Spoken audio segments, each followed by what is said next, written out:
Class, how are you all? सभी अच्छे हैं ना? घर में रहेंगे, सब सुरक्षित रहेंगे, ठीक है। आज बेटा हम पढ़ने वाले हैं हमारी रिमझिम बुक में पाठ 7 वाक्य, ग्रामर में पीछे से हम पढ़ रहे हैं, ठीक है। वाक्य, वाक्य क्या होता है, हम वाक्य किसे कहते हैं? पिछली भी क्लासेस में मैंने आपको बताया था कि वाक्य आखिर होते क्या है और हम किसे कहते हैं। वाक्य, तो हम देखेंगे वाक्य क्या है। शब्दों के सार्थक व व्यवस्थित समूह को वाक्य कहते हैं। सार्थक मतलब जिसका कोई अर्थ निकलता है। मैंने पिछली क्लास में आपको बताया कि अगर हम कुछ लाइन लिख देते हैं उल्टी सीधी, रमन, पढ़, जा रहा, कुछ भी, तो हमको समझ में नहीं आया तो सार्थक नहीं है। लेकिन हम लिखते हैं रमन जा रहा है, ये क्या हुआ? सार्थक व्यवस्था, आपको समझ में आ रहा। हम बोल रहे जा रहा वो रमन, तो वो समझ में नहीं आया, तो वो सार्थक और व्यवस्थित नहीं हुआ। तो क्या होता है, वाक्य की परिभाषा क्या हमने देखी?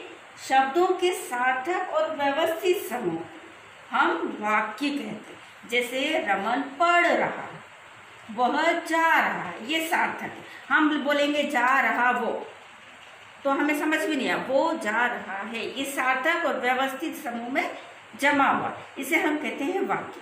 अब हम देखेंगे कि वाक्य कितने प्रकार के होते हैं। तो वाक्य 2 प्रकार के होते हैं। कौन कौन से होते हैं वाक्य के भेद, वाक्य के प्रकार कौन कौन से होते हैं? एक तो होता है उद्देश्य, उद्देश्य, और दूसरा होता है विधेय। वाक्य 2 भेद होते हैं वाक्य के, उद्देश्य और दूसरा है विधेय। अब हम देखेंगे कि उद्देश्य वाक्य क्या होते हैं। ध्यान से सुनेंगे सर कि उद्देश्य वाक्य क्या होते हैं। वाक्य में जिसके बारे में कुछ बताया जाता है उद्देश्य कहते हैं। जिसके बारे में कुछ बताया जाता है, जैसे हम बोलेंगे एग्जाम्पल के लिए रमन पढ़ रहा है, किसके बारे में बताया जा रहा है? रमन के, तो उद्देश्य क्या हुआ? रमन। उदाहरण क्या है? सीता गाना गा रही है, उद्देश्य क्या हुआ इस वाक्य में? बोलिए। Very good, Sita. सीता क्यों हुआ? क्योंकि सीता के बारे में कहा जा रहा है, सीता गाना गा रही है, उद्देश्य सबको समझ में आया।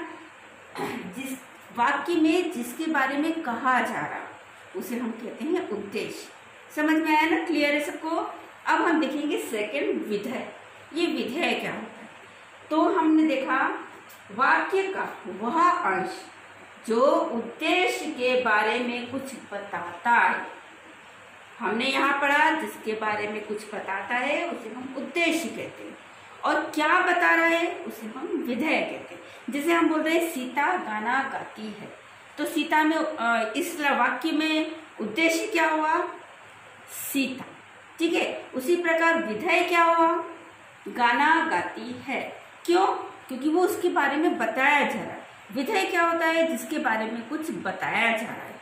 और उद्देश्य क्या होता है? जिसके बारे में बताया जा रहा है। जैसे रमेश गाना गा रहा है, रमेश कौन है? किसके बारे में बोला? रमेश के बारे में। और रमेश क्या कर रहा है उसके बारे में उसे हम बोलेंगे विधेय, कि रमेश क्या कर रहा है? रमेश पढ़ रहा है, तो पढ़ रहा क्या हुआ? विधेय। सभी को क्लियर है? वाक्य किसे कहते हैं? किसे कहते हैं वाक्य?